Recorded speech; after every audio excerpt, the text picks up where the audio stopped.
The engagement ring felt heavier in my pocket than it should have. 2 carats, princess cut, cost me 3 months of drywall contracts. I'd been carrying it around for weeks, waiting for the perfect moment to surprise Jade. Turns out, she had a surprise for me too. I pushed through our front door, ready to drop to one knee right there in the living room, when I heard her voice drifting from the kitchen. She was on FaceTime with her mother, laptop propped on the granite countertop we'd picked out together last spring. "Relax, Mom. I'm just having fun. There's 0 chance I'd ever marry someone who puts up drywall for a paycheck.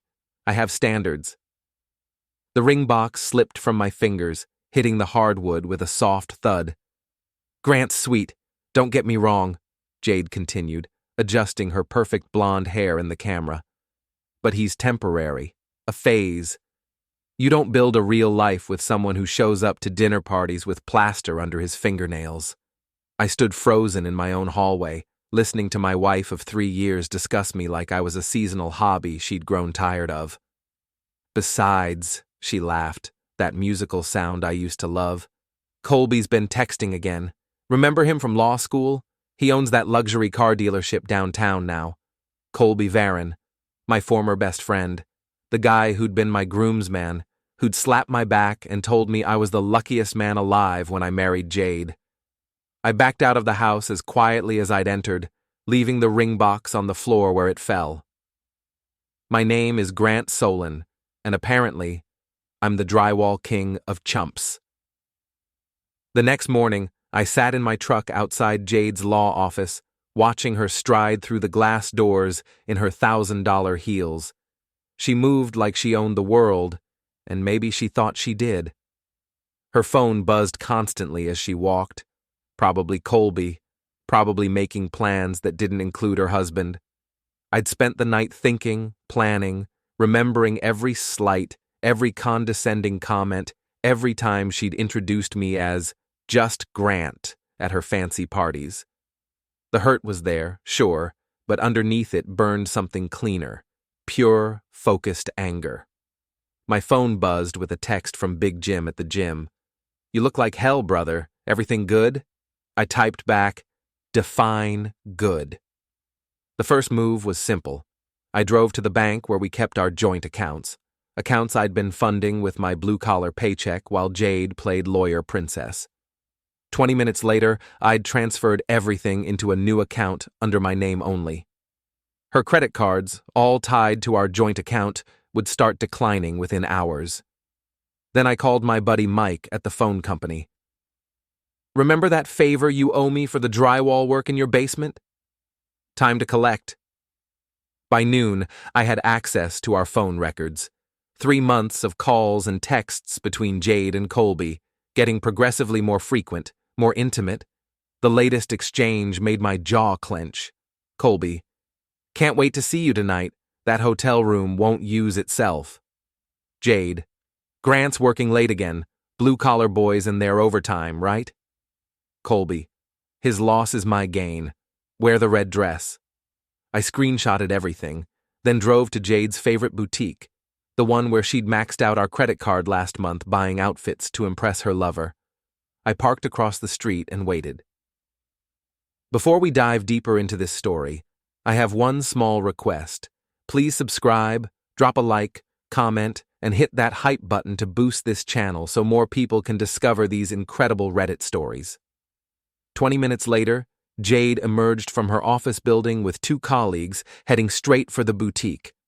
I watched through the window as she grabbed armfuls of designer clothes, chattering excitedly to her friends about some charity gala this weekend. At the register, she handed over her platinum card with a flourish. The cashier swiped it once, twice, then looked up with an apologetic smile. "I'm sorry, ma'am, but this card's been declined."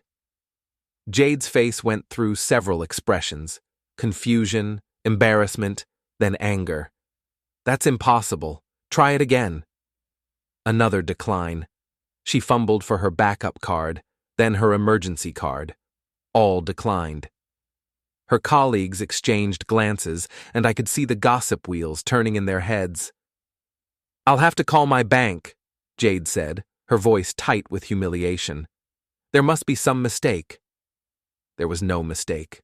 Just the Drywall King making his first move.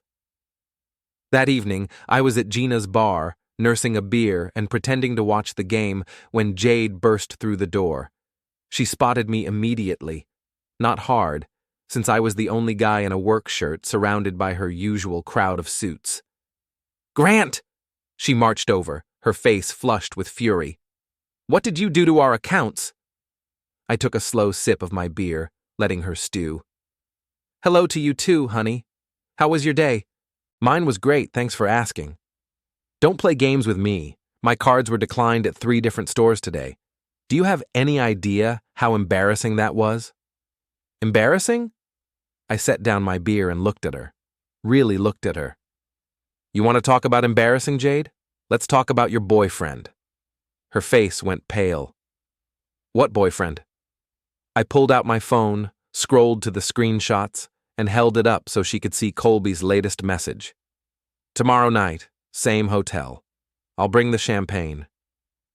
"Grant, I can explain." "Can you? Because I'm very eager to hear this explanation." I stood up, and she took a step back. 3 months, Jade. 3 months of sneaking around with my former best friend while I worked 60-hour weeks to keep you in designer clothes and luxury cars. The bar had gone quiet around us.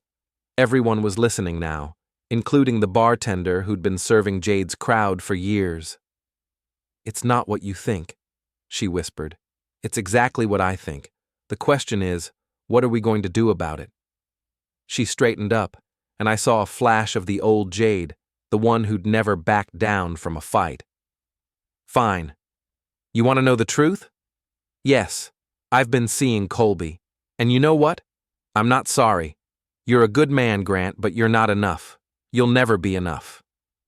The words hit like a physical blow, but I didn't flinch. "Not enough for what?" "For the life I want, for the future I'm building. You're a contractor, Grant, a blue-collar worker who comes home dirty every night.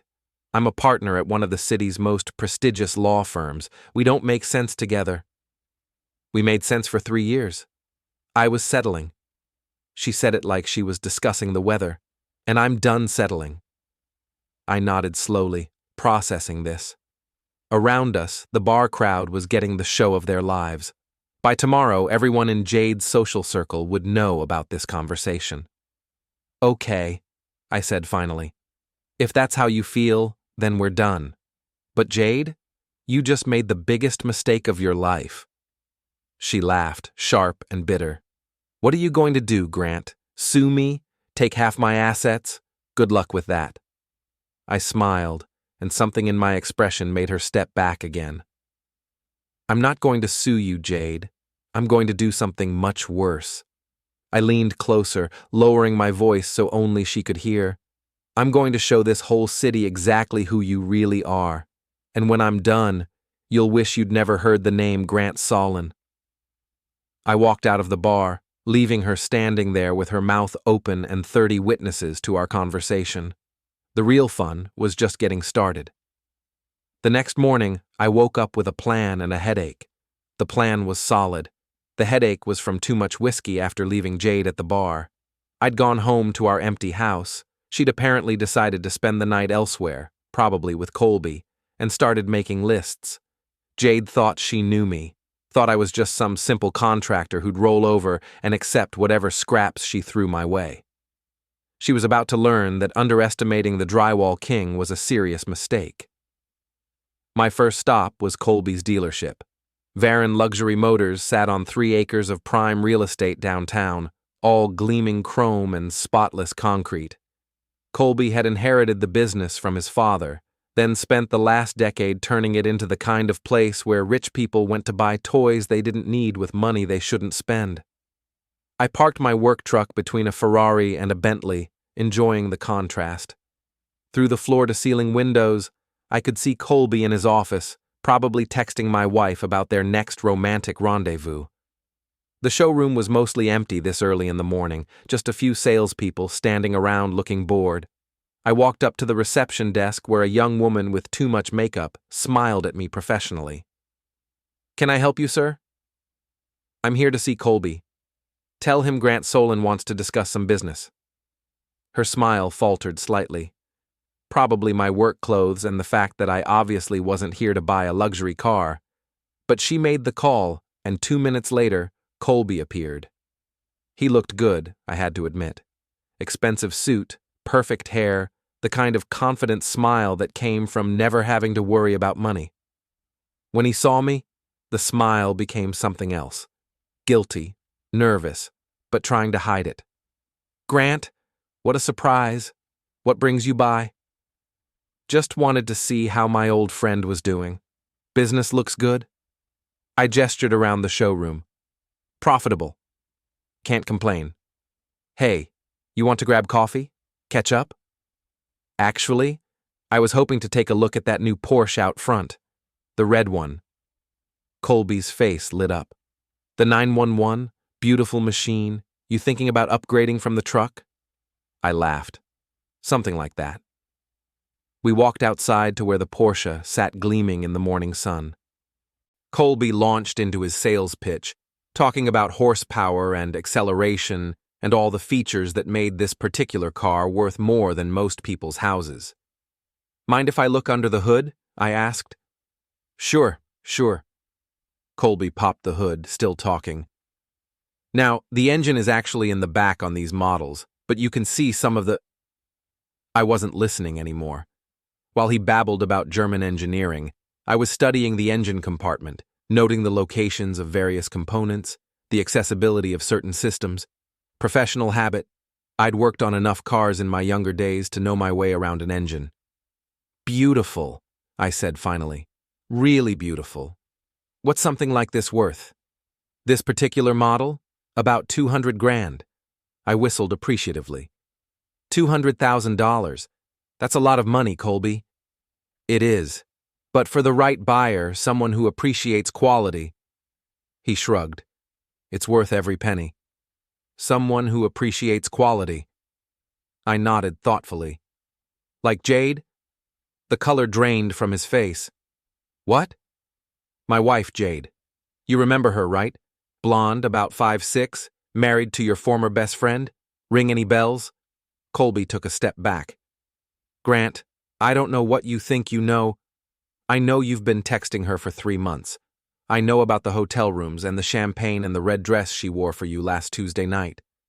I pulled out my phone, showed him the screenshots. I know everything, Colby. He stared at the phone, then at me. Look, it's not... It just happened, okay? We didn't plan it. Didn't plan it. I repeated the words like I was tasting them. You didn't plan to betray your best friend and destroy his marriage. It just happened. Jade and I have history, Grant. We dated in law school before you two ever met. When she reached out to me. She reached out to you? Colby realized his mistake immediately. I mean, it was mutual.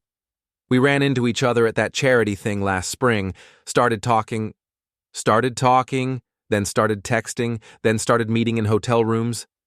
I stepped closer to him. How long, Colby? How long have you been planning to steal my wife?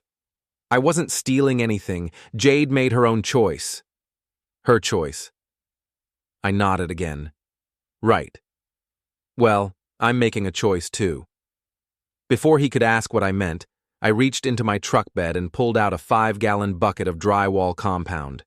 The good stuff, thick, sticky, and guaranteed to harden like concrete once it dried. Grant, what are you... I dumped the entire bucket over the Porsche's engine compartment. Colby screamed like I'd shot him. What are you doing? That's a $200,000 car. Was, I corrected, reaching for a second bucket. Now it's modern art.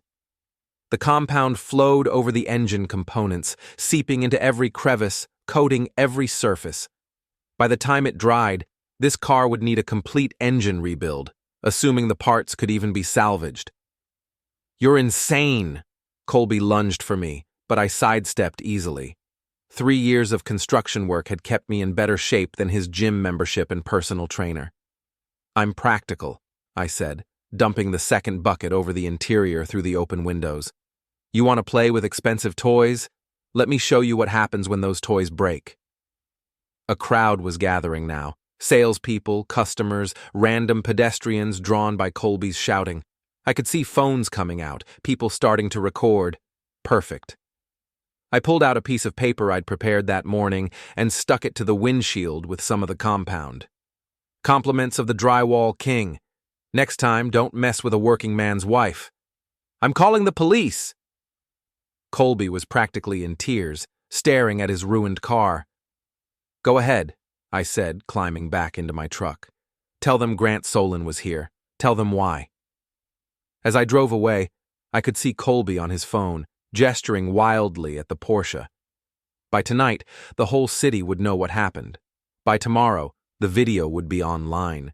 Jade wanted to play games? Fine, let's play. My phone started ringing before I made it back to my office. Jade, of course.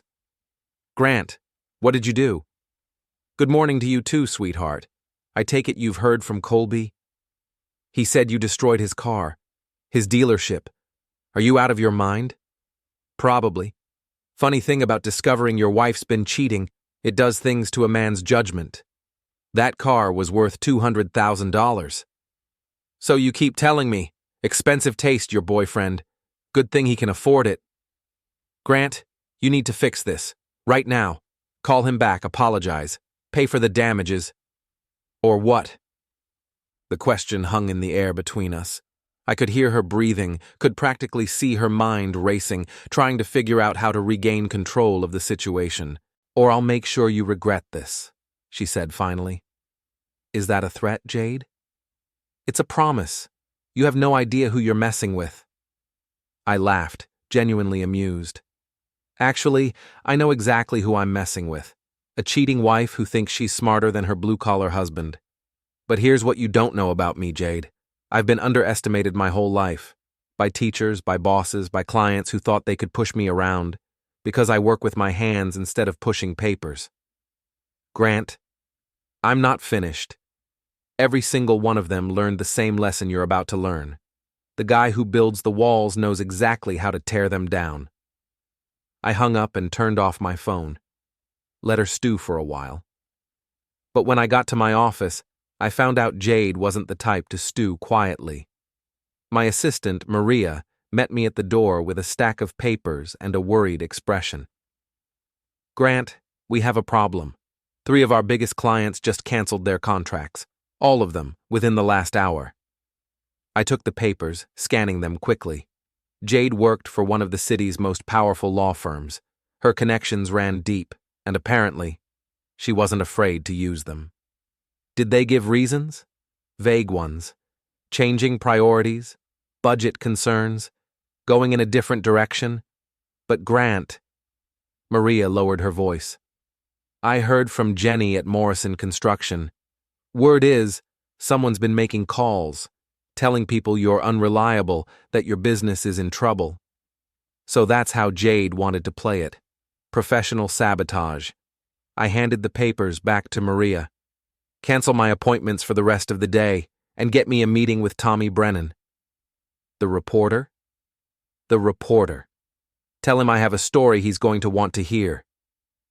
If Jade thought she could destroy my business and walk away clean, she was about to learn why they called me the Drywall King. And kings, even blue-collar ones, didn't go down without a fight. Tommy Brennan met me at Gina's bar that evening, sliding into the booth across from me with his recorder and notebook. Tommy wrote for the city's biggest newspaper, specializing in local scandal and political corruption. We'd done business before. I'd renovated his kitchen last year, and he'd helped me expose a crooked city inspector who'd been demanding bribes. So, Tommy said, setting up his recorder, Maria said you have a story for me. Something about your wife and some luxury car dealer? More than that. I slid a folder across the table. How'd you like to write about the city's most prestigious law firm covering up financial irregularities? Tommy's eyes lit up. What kind of irregularities? The kind where junior partners inflate their billing hours, create phantom clients, and skim money from settlement accounts. I opened the folder, revealing bank statements, client files, and billing records I'd copied from Jade's home office over the years. The kind where said junior partner uses firm resources for personal business and charges it to clients who'll never know the difference. Tommy whistled softly as he flipped through the documents. Where did you get all this? My wife likes to work from home, leaves her files lying around. Amazing what a husband can learn when his wife thinks he's too stupid to understand legal documents. Grant, this is... Tommy looked up at me. This could destroy her career. You sure you want to do this? She destroyed mine first. 3 clients canceled on me today because someone made phone calls, spread rumors about my reliability. Guess who has the connections to make those calls? Tommy nodded grimly. Professional sabotage. Yeah, I can see Jade doing that. She always was ruthless. You know her? Covered a few cases where she was involved. She's good at her job, I'll give her that. But she's also the type who'd step on her own mother to get ahead. He gestured at the documents. This proves it. So you'll run the story? I'll run it. But Grant, once this comes out, there's no going back. Your marriage is over. Permanently. My marriage was over the minute she started texting Colby. I'm just making it official. Tommy spent the next hour going through the documents, asking questions, verifying details. By the time he left, I knew Jade's world was about to come crashing down around her. But I wasn't done yet. My next stop was across town, to a neighborhood I rarely visited. Expensive houses, perfectly manicured lawns, the kind of place where people hired other people to do their manual labor. Jade's mother lived here, in a sprawling colonial that had been in the family for 3 generations. Mrs. Marin answered the door herself, looking surprised to see me on her doorstep at 9 o'clock at night. Grant? What are you doing here? Where's Jade? That's what I came to talk to you about, Mrs. Marin. May I come in? She hesitated, clearly uncomfortable, but her upbringing won out. Of course, come in. The house was exactly what I'd expected. Antique furniture, oil paintings, everything designed to remind visitors that the Marin family had money and status. Mrs. Marin led me to a sitting room that probably cost more than my annual salary to furnish. Can I get you something to drink? Coffee? Tea? I'm fine, thank you. I settled into a chair that was more art than furniture. Mrs. Marin, I need to tell you something about your daughter. Her face went carefully neutral. Oh? She's been having an affair, for 3 months, with a man named Colby Varon. Mrs. Marin's composure cracked slightly. That's a very serious accusation, Grant. It's not an accusation, it's a fact. I pulled out my phone, showed her the text messages. She's been meeting him in hotels, planning a future that doesn't include me. She stared at the phone screen, her face growing paler with each message. I don't understand. Jade loves you. She married you. She married me because I was safe, stable, a placeholder until something better came along. I put the phone away. Yesterday, she told me she was settling when she married me, that I'm not enough for the life she wants. Mrs. Marin was quiet for a long moment, processing this information. What do you want from me, Grant? Nothing. I just thought you should know who your daughter really is before you read about it in the newspaper. The newspaper? Tomorrow morning's edition. Jade's been using her law firm's resources for personal business, skimming money from clients, inflating billing hours. The reporter has all the documentation. Mrs. Marin stood up abruptly, walking to the window that overlooked her perfect garden. You're destroying her. She destroyed herself. I'm just making sure everyone knows about it. She's my daughter, Grant, my only child. And she was my wife, the woman I loved, the woman I trusted, the woman I would have done anything for. I stood up too. But she made her choice. Now I'm making mine. Mrs. Marin turned back to me, and I saw tears in her eyes. This will ruin her. Her career, her reputation, everything she's worked for. Yes, it will. And you're okay with that? I thought about it for a moment, really considered the question. Mrs. Marin, your daughter looked me in the eye yesterday and told me I wasn't good enough for her, that I was just a blue-collar worker who didn't deserve the life she wanted to build. She made me feel small, worthless, like everything I'd accomplished meant nothing. Grant, I built my business from nothing. Started with a pickup truck and a toolbox, worked 18-hour days for 5 years to get where I am. I bought Jade everything she wanted, supported her career, never complained when she worked late or traveled for cases. I loved her completely, and she threw it away for a man who sells cars to rich people. Mrs. Marin was crying openly now. She's not a bad person. She's just ambitious, driven. She's selfish and cruel, and tomorrow morning, the whole city is going to know it.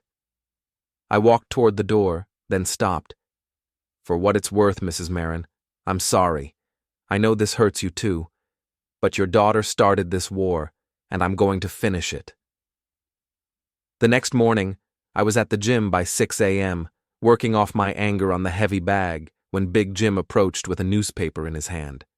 Grant, you see this yet? The headline read, Prominent law firm under investigation for financial irregularities. Below it was a photo of Jade leaving her office building, looking harried and defensive. Tommy did good work, I said, reading over the article. Thorough, accurate, devastating. This is really her? Your Jade? Not my Jade anymore. I threw another combination at the bag. Just another corrupt lawyer who got caught. My phone started ringing immediately. First Jade, then her mother, then numbers I didn't recognize, probably reporters wanting follow-up quotes. I ignored them all and kept hitting the bag until my knuckles were raw. Around noon, Maria called with an update. Grant, you're not going to believe this. 3 new clients called this morning. Big jobs. Apparently, everyone's talking about how you exposed corruption at the law firm. They're calling you a hero. A hero? The guy who took down the corrupt elite. Social media is going crazy with it. There's a hashtag trending, Drywall King. I had to laugh at that. Drywall King. Someone posted the video from Colby's dealership. You dumping compound on that car? It's gone viral. People are calling it performance art. Performance art? The working man's revenge against the privileged class. Grant, you're famous. Famous. That was the last thing I'd expected. But as the day went on, I started to see what Maria meant. My phone kept buzzing with notifications, friend requests, messages of support, interview requests from news outlets. Apparently, my very public breakdown had struck a nerve with people who'd felt overlooked and undervalued by the city's elite. By evening, I had a dozen new job offers and a waiting list of clients who specifically wanted to hire the guy who took down the corrupt lawyer. But the real satisfaction came when I got home and found Jade's car in the driveway. She was sitting at our kitchen table, still in her work clothes, looking like she'd aged 5 years in one day. Her perfect hair was disheveled, her makeup smeared, her hands shaking as she held a cup of coffee. Hello, Jade. She looked up at me with red-rimmed eyes. Grant, we need to talk. Do we? I thought we covered everything yesterday. Please, sit down. I remained standing. Say what you came to say. She took a shaky breath. The partners suspended me pending investigation. They froze my accounts, took my company car, locked me out of my office. 20 years of work, Grant. 20 years gone. I'm sorry to hear that. No, you're not. You did this deliberately. I exposed the truth. What happened after that was your choice. My choice? She stood up, anger flashing in her eyes. You destroyed my life. You destroyed our marriage. I just made sure there were consequences. Those files you gave to the reporter, you had no right to go through my private papers. Private papers you left lying around our house. Our house, Jade. The one I pay the mortgage on with my blue-collar paycheck. She stared at me for a long moment, and I could see her calculating, trying to figure out an angle, a way to regain control. What do you want? She asked finally. Want? To make this stop. To call off your reporter friend. To fix this mess. What's it going to cost me? I almost laughed. Even now, facing complete professional ruin, she thought this was just another negotiation, another deal to be made. There's nothing you can give me, Jade. Nothing you can say or do or promise that will change what you did. I made a mistake. You made a choice. Multiple choices, over 3 months. Fine. Yes, I had an affair. Yes, I said things I shouldn't have said. But Grant, we can fix this. We can go to counseling, work through our problems. Our problems? I stepped closer to her. What problems were those, Jade? The problem where I wasn't rich enough for you? The problem where I embarrassed you at parties? The problem where I reminded you every day that you married beneath your station? I never said.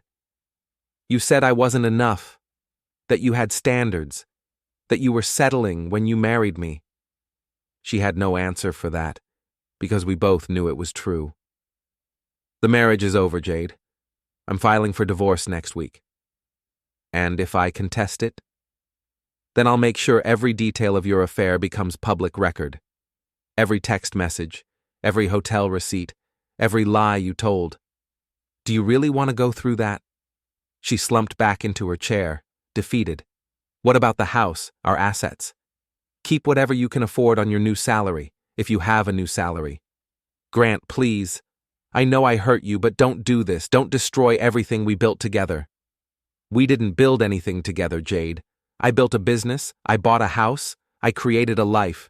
You just lived in it until something better came along. I walked toward the stairs, then stopped. You can stay here tonight if you need to. But tomorrow I want you gone. And Jade, if you ever contact me again, if you ever try to sabotage my business or my reputation, I'll make what happened today look like a warm-up. As I climbed the stairs to pack her things, I could hear her crying in the kitchen. Part of me, a small part, felt sorry for her. But mostly, I felt free. The Drywall King had won his first battle. But the war was just getting started. 3 days later, I was in my office reviewing contracts when Maria burst through the door with her phone in her hand and excitement written all over her face. Grant, you need to see this. Right now. She thrust the phone at me, and I found myself looking at a TikTok video. The username was Leora Influencer, my stepdaughter, Jade's 21-year-old daughter from her first marriage. In the video, Leora was sitting in what looked like a coffee shop, speaking directly to the camera with the kind of practiced confidence that came from having 50,000 followers. So, everyone's been asking about the drama with my mom and stepdad, she was saying. And honestly, I'm not surprised it ended this way. Grant's a sweet guy, don't get me wrong, but he was never going to be enough for someone like my mom. My jaw tightened as I kept watching. I mean, she's a successful lawyer, she's sophisticated, she moves in these elite circles. And Grant, well, he fixes walls for a living. It was always going to be temporary. The video had been posted yesterday and already had over 100,000 views. The comments were brutal, some supporting Leora's honesty, others calling her a spoiled brat. But the damage was done. The whole city was talking about it. There's more, Maria said grimly. She posted 3 more videos yesterday, all about how embarrassing it was to have a blue-collar stepdad, how her friends used to make jokes about it. I handed the phone back, feeling that familiar burn of anger in my chest. Anything else I should know about? Actually, yes. Tommy Brennan called. He wants to do a follow-up story. Apparently, there's been some interesting developments in the Jade situation. What kind of developments? You should call him. He said it's the kind of thing that's better discussed in person. I met Tommy at the same diner where we'd had our first conversation about Jade's financial irregularities. He was already there when I arrived, sitting in a corner booth with a laptop and a stack of papers. Grant, thanks for coming. You're going to want to hear this. I slid into the booth across from him. What have you got? I've been digging deeper into your wife's business dealings. The financial stuff we already covered? That was just the tip of the iceberg. Tommy opened his laptop, showing me a spreadsheet. Jade's been running a side business for the last 2 years, legal consulting for real estate developers, helping them navigate zoning laws and environmental regulations. That doesn't sound illegal. It's not. But here's the interesting part. She's been using her position at the law firm to access confidential city planning documents, information about upcoming development projects, zoning changes, property acquisitions. I studied the spreadsheet, trying to make sense of the numbers. She's been selling inside information? Not selling, trading. She gives developers advance notice about city plans. They give her investment opportunities. She's made over $200,000 in the last 18 months on real estate deals that were guaranteed winners because she knew about them before they were announced. Is that illegal? Ethics violation, definitely. Possibly criminal depending on how the prosecutor wants to play it. But Grant, Tommy leaned forward. There's something else, something bigger. He pulled out a photograph, Jade and Colby at what looked like a construction site, shaking hands with a man in an expensive suit. That's Richard Blackwood. He's a developer from Chicago, been trying to get approval for a luxury condo project downtown for 3 years. The city kept rejecting his proposals because of environmental concerns. Let me guess, Jade helped him get around those concerns? More than that. She helped him bury the environmental impact study that showed his proposed site has serious contamination issues. Soil pollution, groundwater problems, the works. If he builds there, people could get seriously hurt. I stared at the photograph, seeing Jade in a whole new light. She's not just a cheater. She's actively dangerous. That's not even the best part. Tommy pulled out another document. Remember how she sabotaged your business? Made those phone calls to get your contracts canceled? Yeah. She didn't just make phone calls. She filed false complaints with the city, claiming your work didn't meet building codes. She tried to get your contractor's license revoked. The anger I'd been carrying for days suddenly crystallized into something harder, colder. She tried to destroy my livelihood.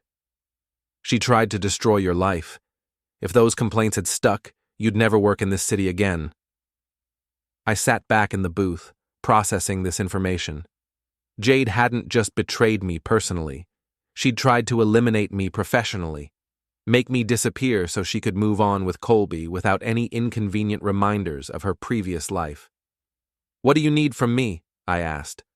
Permission to run the story, all of it. The insider trading, the environmental cover-up, the false complaints against your business. This is going to be front-page news, Grant. This is going to destroy her completely. I thought about Leora's TikTok videos, about Jade's cold dismissal of our marriage, about the 3 clients who'd canceled their contracts because of her lies. Run it. The story broke the next morning with a headline that made the previous article look tame. Local lawyer accused of insider trading, environmental cover-up.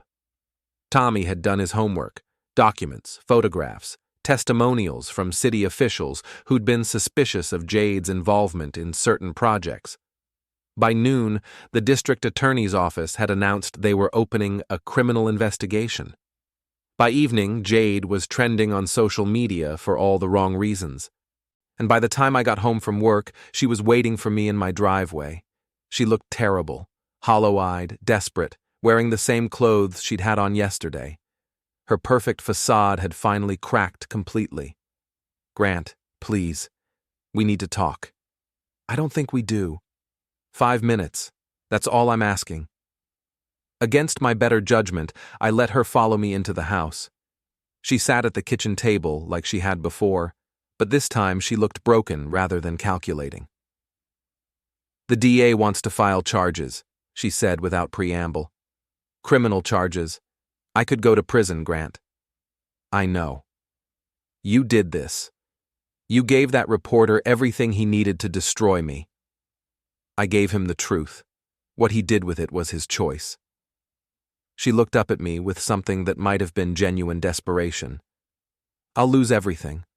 My career, my reputation, my freedom. Is that what you wanted?